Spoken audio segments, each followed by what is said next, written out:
मथुरा के ब्राह्मणों पर कृपा की। मथुरा के द्विज ब्राह्मण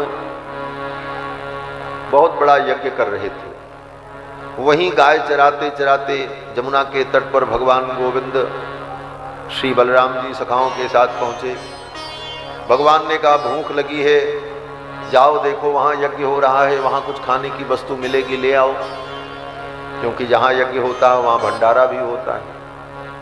और यज्ञ का मतलब ही है कि दोनों काम हो, अग्नि में स्वाहा और आने वाले लोग खा करके कहें आहा कितना आनंद आया, तब यज्ञ पूरा होता है।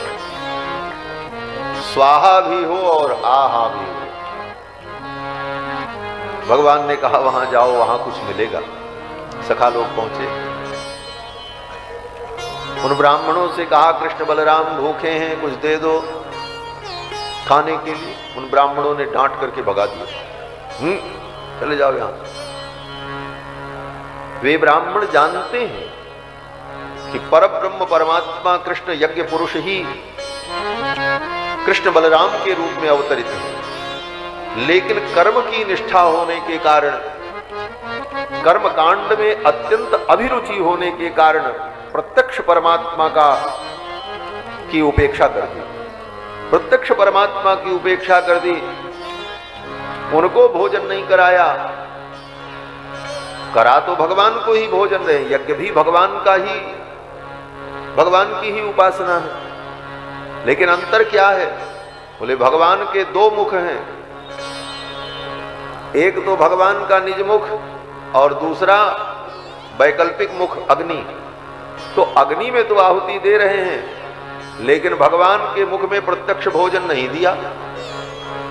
ज्ञान था, उन्हें मालूम था कि ये परमात्मा है, लेकिन अपने कर्म की निष्ठा के कारण, कर्म का संस्कार अत्यधिक दृढ़ होने के कारण अपने कर्मकांड को ही महत्व दिया, बालकों को डांट दिया। सखा आए भगवान को, बोले भगवान ने कहा उनकी पत्नियों के पास जाओ।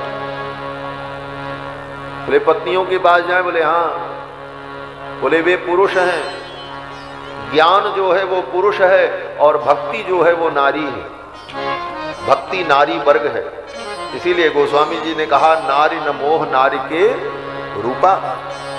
भक्ति जो है वो नारी वर्ग है और ज्ञान पुरुष वर्ग है। इन पुरुषों में ज्ञान है, लेकिन इनकी जो देवियां हैं वो नारी हैं, वो भक्ति स्वरूपा है। ज्ञान में अकड़ होती है और भक्ति में नम्रता होती है। भक्ति का एक नाम ही है नम्रा, निजगाद नम्रा। महात्म्य में कहते हैं कि निजगाद नम्रा। भक्ति कौन है? बोले नम्रा। भगवान ने कहा जाओ उन माताओं के पास। सखा सब आए, उन ब्राह्मणों की पत्नियों से कहा, उन ब्राह्मण पत्नियों ने कहा चलो चलो मैं अपने हाथ से गोविंद को भोजन कराऊंगी, मैं भी यज्ञ करूंगी।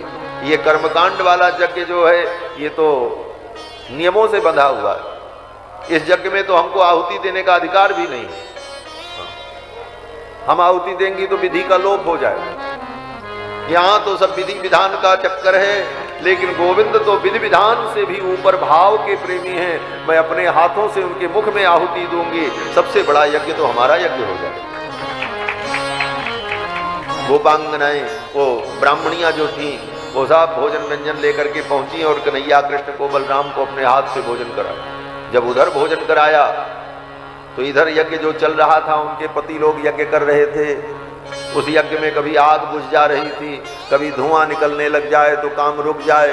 ब्राह्मण लोग इशारा करते थोड़ी प्रक्रिया रोको, फिर अग्नि का दमन करो, फिर फूंकनी लेकर के फूंकते, फिर धुआं उठता, फिर अग्नि प्रज्वलित होती, तब फिर आहुतियां होती। बड़ा कष्ट से सब कर रहे थे ब्राह्मण लोग। लेकिन ये क्यों ऐसा हो रहा था?